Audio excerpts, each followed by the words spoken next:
It's a project that has divided the town of Ledyard. During tonight's meeting, lawyers delivered their closing arguments on this excavation project. One pointed out unethical behavior by some planning and zoning commissioner members, while the other talked about potential impacts to people living in Ledyard, including loud noises, harmful and environmental risk, and exposure to radon.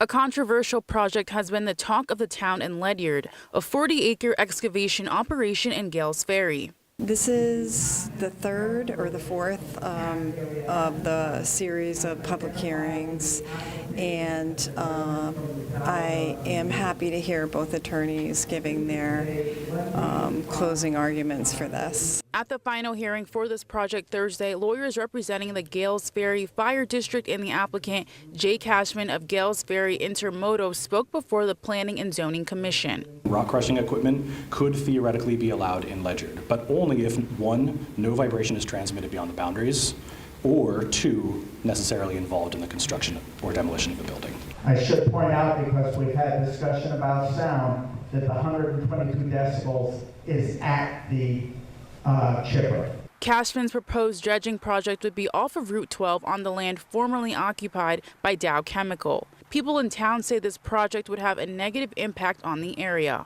We're afraid that we're going to be, exposed to these harmful chemicals, these harmful particulate matter that's going to be cast into the air with these explosions. We only have a two-lane Route 12, so big trucks that are going to be coming out right now, we have issues with that, where the traffic will back up.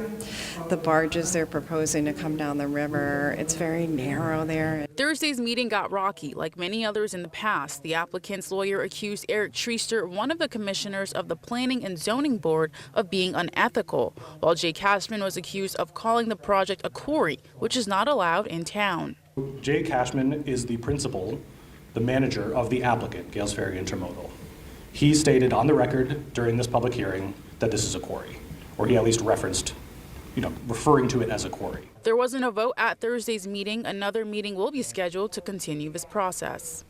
People in Gales Ferry say they won't stop fighting against this project because ultimately they'll be the ones affected. A spokesperson for Cashman says he is doing all that he can to take into account the concerns of the folks that live here.